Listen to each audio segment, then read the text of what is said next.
Capítulo 15.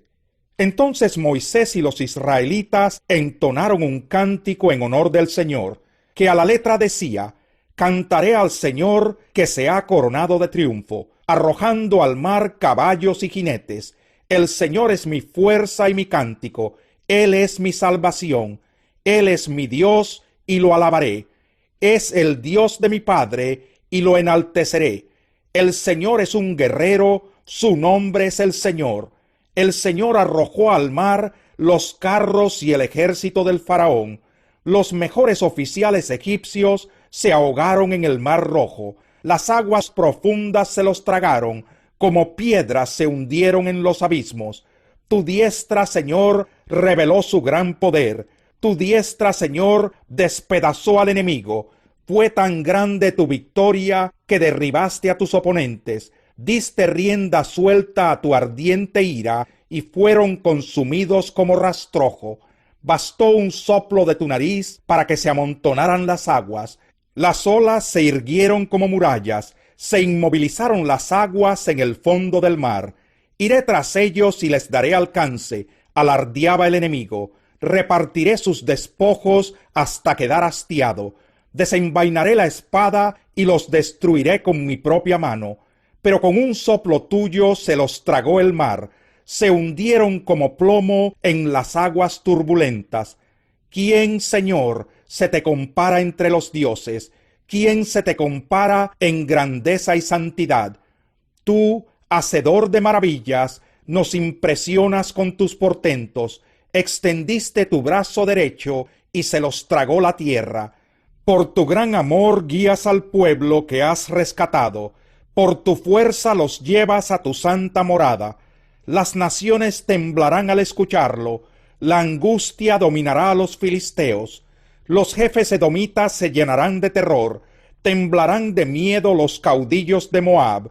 Los cananeos perderán el ánimo, pues caerá sobre ellos pavor y espanto. Por tu gran poder, Señor, quedarán mudos como piedras, hasta que haya pasado tu pueblo, el pueblo que adquiriste para ti.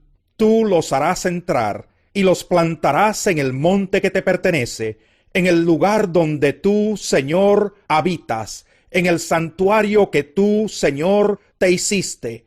El Señor reina por siempre y para siempre.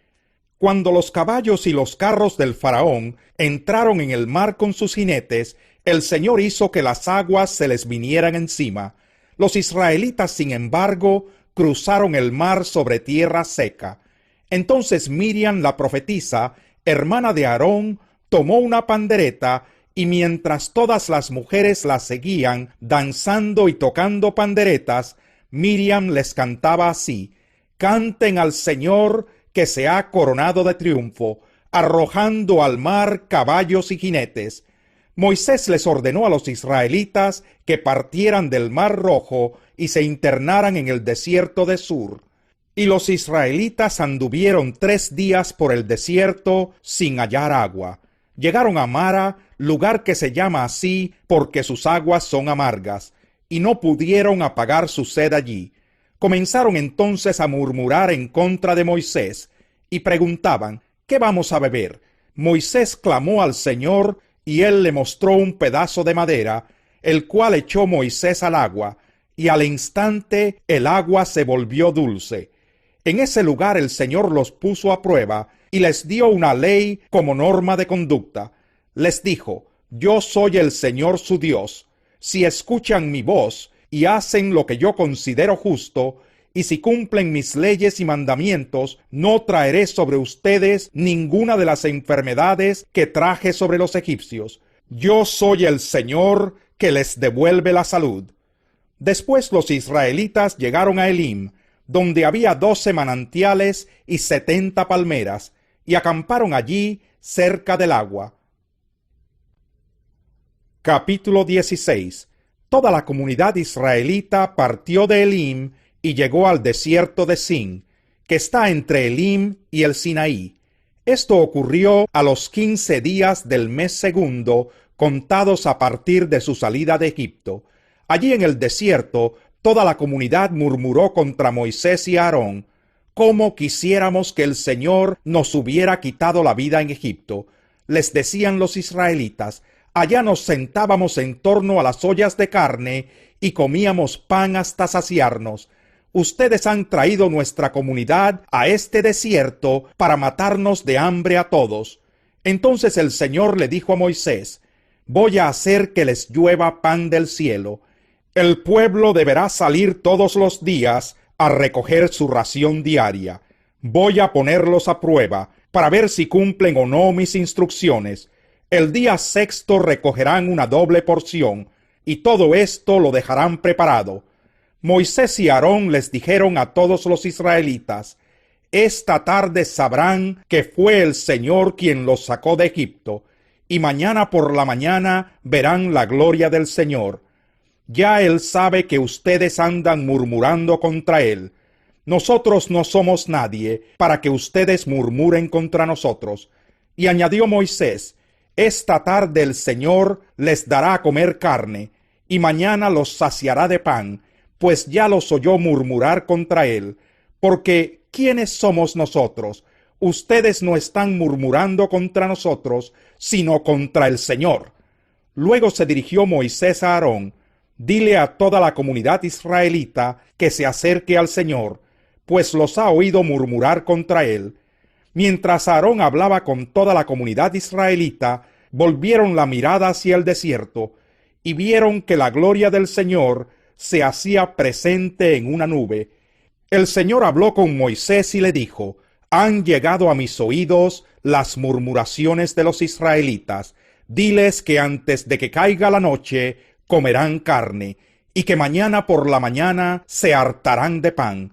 Así sabrán que yo soy el Señor su Dios. Esa misma tarde el campamento se llenó de codornices, y por la mañana una capa de rocío rodeaba el campamento.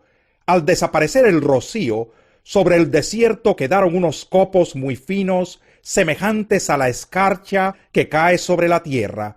Como los israelitas no sabían lo que era, al verlo se preguntaban unos a otros: ¿y esto qué es? Moisés les respondió: es el pan que el Señor les da para comer, y estas son las órdenes que el Señor me ha dado. Recoja cada uno de ustedes la cantidad que necesite para toda la familia, calculando 2 litros por persona. Así lo hicieron los israelitas. Algunos recogieron mucho, otros recogieron poco. Pero cuando lo midieron por litros, ni al que recogió mucho le sobraba, ni al que recogió poco le faltaba. Cada uno recogió la cantidad necesaria. Entonces Moisés les dijo: nadie debe guardar nada para el día siguiente. Hubo algunos que no le hicieron caso a Moisés y guardaron algo para el día siguiente, pero lo guardado se llenó de gusanos y comenzó a apestar. Entonces Moisés se enojó contra ellos. Todas las mañanas cada uno recogía la cantidad que necesitaba, porque se derretía en cuanto calentaba el sol. Pero el día sexto recogieron el doble, es decir, 4 litros por persona. Así que los jefes de la comunidad fueron a informar de esto a Moisés. Esto es lo que el Señor ha ordenado, les contestó. Mañana sábado es día de reposo consagrado al Señor.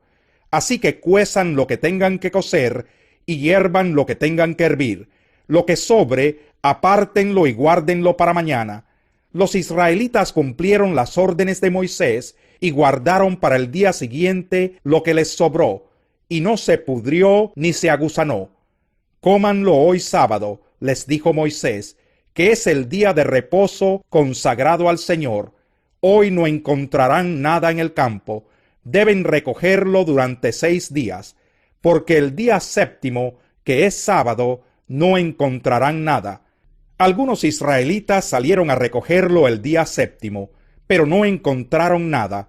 Así que el Señor le dijo a Moisés: ¿hasta cuándo seguirán desobedeciendo mis leyes y mandamientos? Tomen en cuenta que yo, el Señor, les he dado el sábado.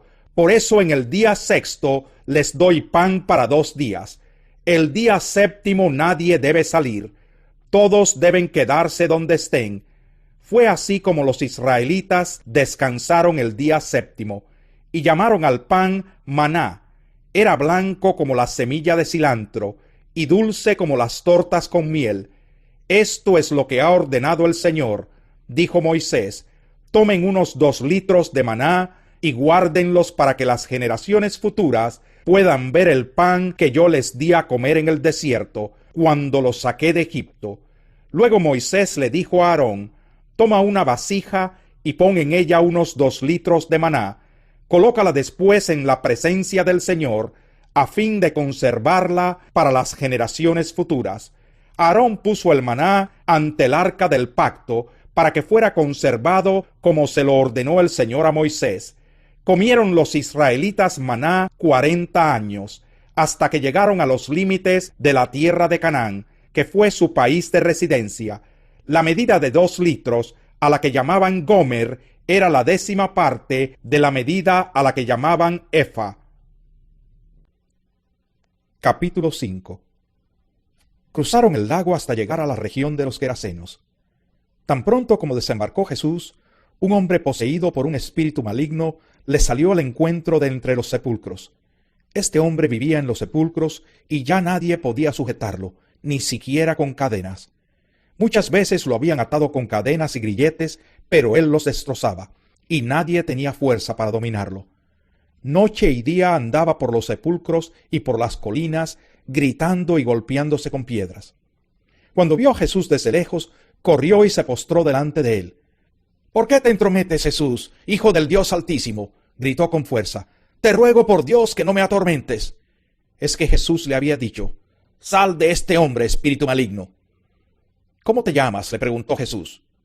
«Me llamo Legión», respondió, «porque somos muchos». Y con insistencia le suplicaba a Jesús que no los expulsara de aquella región. Como en una colina estaba paciendo una manada de muchos cerdos, los demonios le rogaron a Jesús: «Mándanos a los cerdos, déjanos entrar en ellos». Así es que les dio permiso.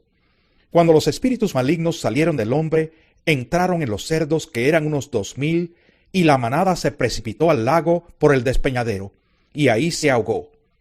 Los que cuidaban los cerdos salieron huyendo y dieron la noticia en el pueblo y por los campos. Y la gente fue a ver lo que había pasado. Llegaron a donde estaba Jesús, y cuando vieron al que había estado poseído por la legión de demonios, sentado, vestido y en su sano juicio, tuvieron miedo. Los que habían presenciado estos hechos le contaron a la gente lo que había sucedido con el endemoniado y con los cerdos. Entonces la gente comenzó a suplicarle a Jesús que se fuera de la región. Mientras subía Jesús a la barca, el que había estado endemoniado le rogaba que le permitiera acompañarlo. Jesús no se lo permitió, sino que le dijo: «Vete a tu casa, a los de tu familia, y diles todo lo que el Señor ha hecho por ti y cómo te ha tenido compasión». Así que el hombre se fue y se puso a proclamar en Decápolis lo mucho que Jesús había hecho por él, y toda la gente se quedó asombrada. Después de que Jesús regresó en la barca al otro lado del lago, se reunió alrededor de él una gran multitud, por lo que él se quedó en la orilla. Llegó entonces uno de los jefes de la sinagoga, llamado Jairo. Al ver a Jesús, se arrojó a sus pies, suplicándole con insistencia: «Mi hijita se está muriendo. Ven y pon tus manos sobre ella para que se sane y viva». Jesús se fue con él, y lo seguía una gran multitud, la cual lo apretujaba. Había entre la gente una mujer que hacía 12 años padecía de hemorragias. Había sufrido mucho a manos de varios médicos y se había gastado todo lo que tenía sin que le hubiera servido de nada, pues en vez de mejorar, iba de mal en peor. Cuando oyó hablar de Jesús, se le acercó por detrás entre la gente y le tocó el manto. Pensaba: «Si logro tocar siquiera su ropa, quedaré sana». Al instante cesó su hemorragia y se dio cuenta de que su cuerpo había quedado libre de esa aflicción. Al momento también Jesús se dio cuenta de que de él había salido poder. Así que se volvió hacia la gente y preguntó: «¿Quién me ha tocado la ropa?». «¿Ves que te apretuja la gente?», le contestaron sus discípulos, «y aún así preguntas: ¿quién me ha tocado?». Pero Jesús seguía mirando a su alrededor para ver quién lo había hecho. La mujer, sabiendo lo que le había sucedido, se acercó temblando de miedo, y arrojándose a sus pies, le confesó toda la verdad. «Hija, tu fe te ha sanado», le dijo Jesús. «Vete en paz y queda sana de tu aflicción». Todavía estaba hablando Jesús cuando llegaron unos hombres de la casa de Jairo, jefe de la sinagoga, para decirle: «Tu hija ha muerto.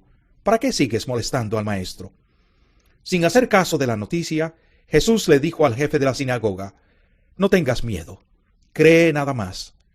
No dejó que nadie lo acompañara excepto Pedro, Jacobo y Juan, el hermano de Jacobo. Cuando llegaron a la casa del jefe de la sinagoga, Jesús notó el alboroto y que la gente lloraba y daba grandes alaridos. Entró y les dijo: «¿Por qué tanto alboroto y llanto? La niña no está muerta, sino dormida». Entonces empezaron a burlarse de él. Pero él los sacó a todos, tomó consigo al padre y a la madre de la niña, y a los discípulos que estaban con él, y entró a donde estaba la niña. La tomó de la mano y le dijo: «Talita cum», que significa: «Niña, a ti te digo, levántate». La niña, que tenía 12 años, se levantó enseguida y comenzó a andar. Ante este hecho todos se llenaron de asombro. Él dio órdenes estrictas de que nadie se enterara de lo ocurrido, y les mandó que le dieran de comer a la niña.